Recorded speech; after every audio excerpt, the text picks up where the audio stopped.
Hello, everyone. We're looking at the Climate Change Conference, which takes place in Glasgow this year. And ahead of that UN Global Climate Conference, we are speaking about how Trinidad and Tobago is preparing to attend that summit. We are speaking today with Kishan Kumarsingh, the head of the Multilateral Environmental Agreements Unit out of the Ministry of Planning and Development. He knows all about the climate science. He's been at various conferences ahead of this one, and is basically will be taking Trinidad and Tobago ahead over the next year, and obviously as we go through the climate change process into the years to come. So hello, Kishan Kumarsingh. How are you today? Hello, Ian. Thank you very much for having me on your program. I'm very fine, thank you. I'm very pleased to be here.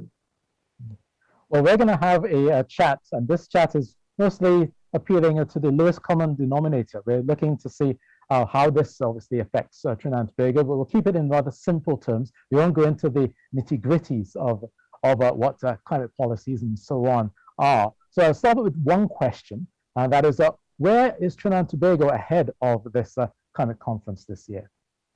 Okay, I think, Ian, it might be best to answer your question in light of your guidance to perhaps understand what the COP is and what this particular meeting, the COP26, means and what it hopes to achieve. So the COP really refers to the Conference of the Parties, which is the supreme decision-making body of the Climate Change Convention and the Paris Agreement, which constitutes all governments of the world that have ratified these agreements. And the COP26 means it's the 26th meeting of the convention, and only the second meeting of the Paris Agreement.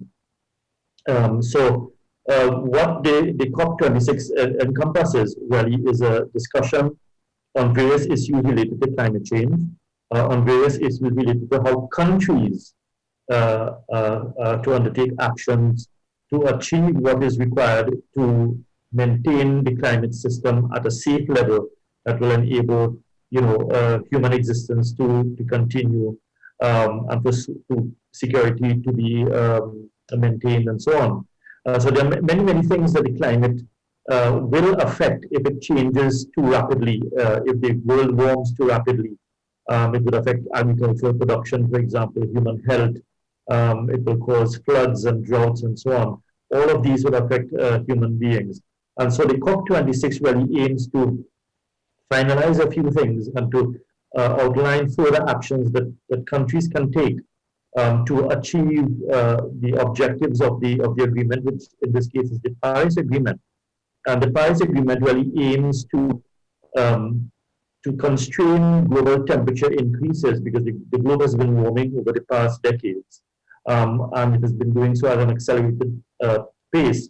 And what the Paris Agreement seeks to do, with the agreement of all of the governments of the world who have signed on to it, is to restrain or constrain that temperature increase to 2 degrees Celsius above pre-industrial times, because industrial revolution is attributed to be the start or the cause of climate change and global warming, because it uses fossil fuels such as coal and oil and gas for energy, which spewed greenhouse gases in the atmosphere, and these greenhouse gases trap heat, and when it traps heat, it causes warming, and the warming of the atmosphere, of course, the extra heat dissipates in the climate system and causes climate change. And as a result, 2 degrees is seen to be a safe level for the globe to warm, and under which ecosystems, for example, can function effectively and adapt. Food production will not be hampered, for example, and the impacts on countries would be minimal, and particularly so for small island developing states such as Trinidad and Tobago, which are particularly vulnerable to climate change, because we can see sea level rise occurring. We can see greater inundation of coastal areas. We can see erosion of beaches and so on. We can see changes in food production, floods, and we're already experiencing some of those changes if you examine the records.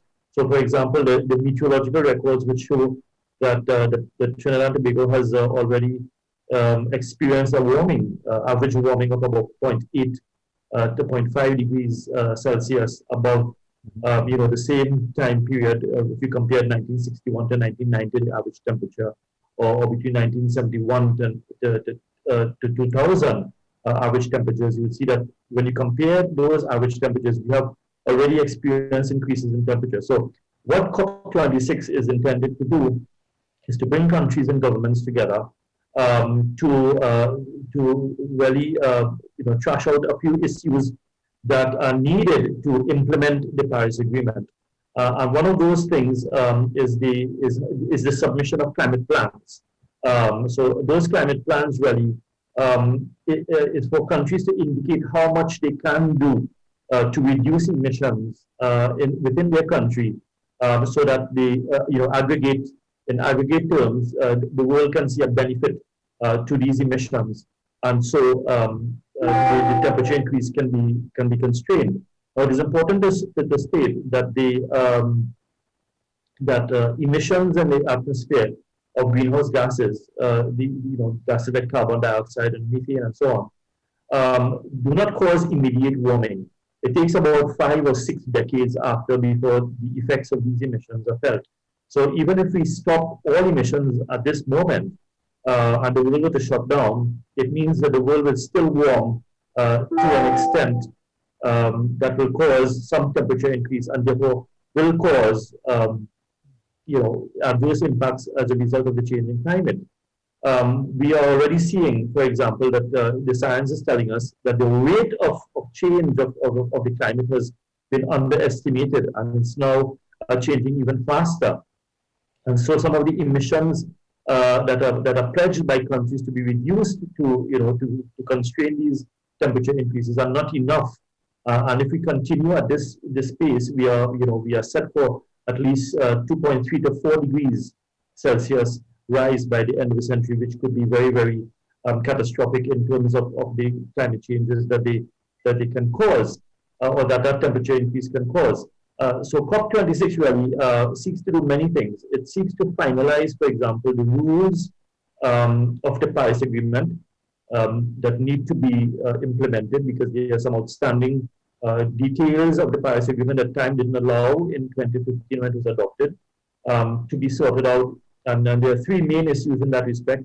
One is, of course, the cycling of these contributions. These contributions are called nationally determined contributions, and it really is an indication of what a country can do to reduce its emissions.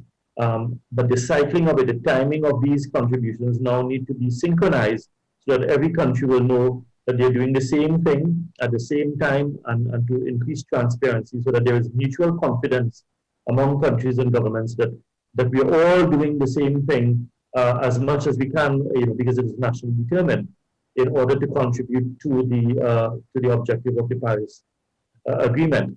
One question I do have then is how ambitious are our national climate plans, and does Trinidad and Tobago's size have anything to do with it compared to the bigger countries?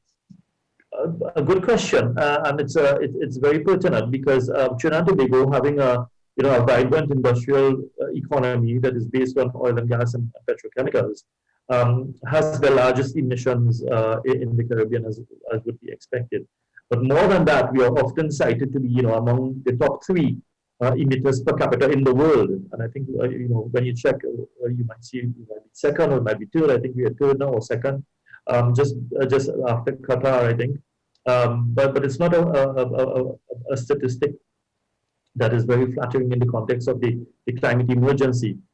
So our plans that we have submitted in 2015 speaks to reducing our emissions by 103 million tons of carbon dioxide equivalent. And that means really 103 million tons of emissions that will cause warming. And that is relative to a business as usual baseline. And when I say business as usual baseline, it means that the economy will continue to grow, and as the economy grows, it is expected that energy will be required and emissions will continue. So what our plans have indicated is that we pledge to reduce that business as usual by 15% in three sectors: the power generation sector, the transportation sector, and the industrial sector. No surprises there, because most countries, these sectors, feature prominently as the three main emitting sectors of the in terms of greenhouse gases. So we are pledging to do that, and that will be based on funding from multilateral sources, private sources, domestic sources, because it is estimated to cost about $2 billion, and the timeline for this is 2030, which is not very far off.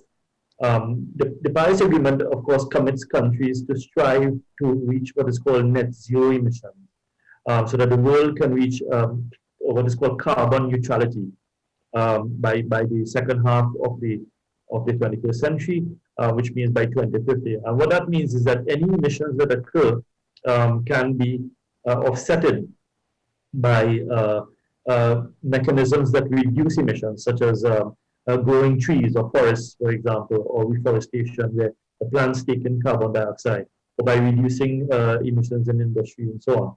So our pledges, our ambition is fairly high when you compare it to other small island states, for example, or within the region, and for good reason, as I said, because we are among the relatively high emitters within the region and on a per capita basis in the world.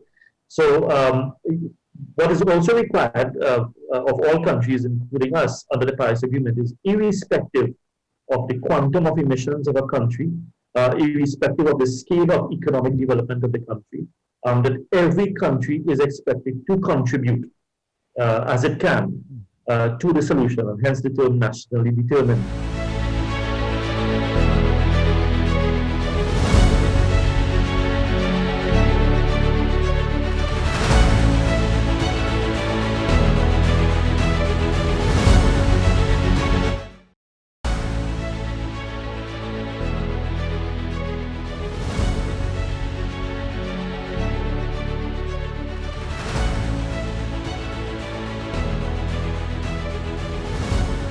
Because what's quite interesting is that you say that each country can determine what they wish to cut, as it were, and that they have to revise these plans every 5 years to get even further cuts.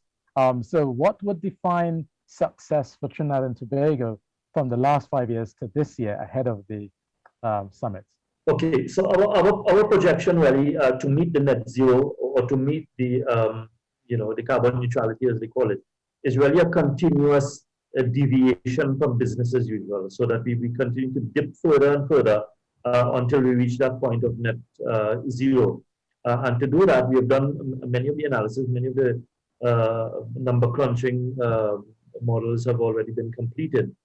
And for us, success would, of course, be to achieve the existing NDC, but also to increase that ambition, and we have already done some of that analysis, and we expect to have an increased ambitious NDC or commitment going forward. But in terms of COP26, what we would want to see in terms of the outcomes of COP26 really is an ambitious package of decisions that will see that the world is on trajectory to maintaining or to constraining temperature increases to 1.5 or 2 degrees Celsius. And the reason why that is critically important to Trinidad and Tobago and other small island states is that small island states face an existential threat from climate change.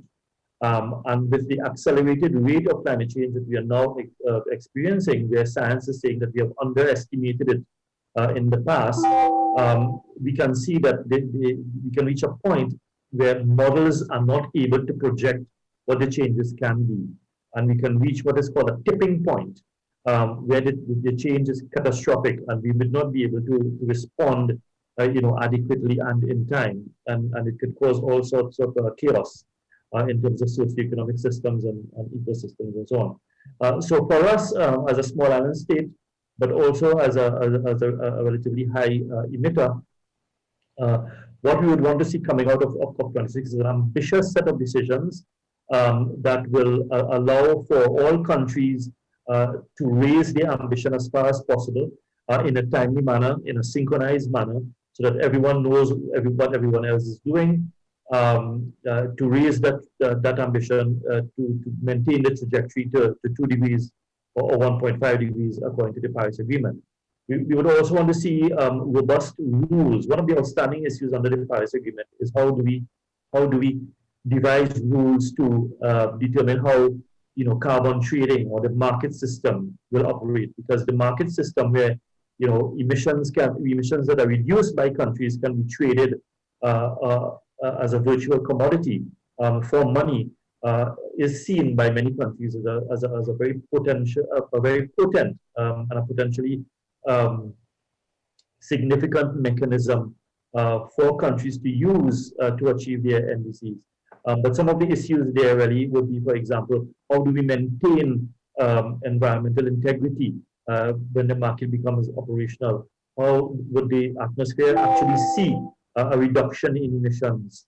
And how would some of these, tradings, or the prices and the monies accrued from these trades of carbon, how can that be now applied to a fund called the Adaptation Fund that will assist vulnerable countries like Trinidad and Tobago to adapt to some of the changes in the climate that we cannot resist, and we have to actually accept and plan for going forward. So for Trinidad and Tobago, this would be a robust set of decisions that will see raised ambition, robust rules for accountability of countries' emissions, and a trajectory, and staying on a path to a trajectory of 1.5 or 2 degrees would be critically important. That would measure success for Trinidad and Tobago going forward, but of course subject to many, many issues and many hours of negotiation yet to come.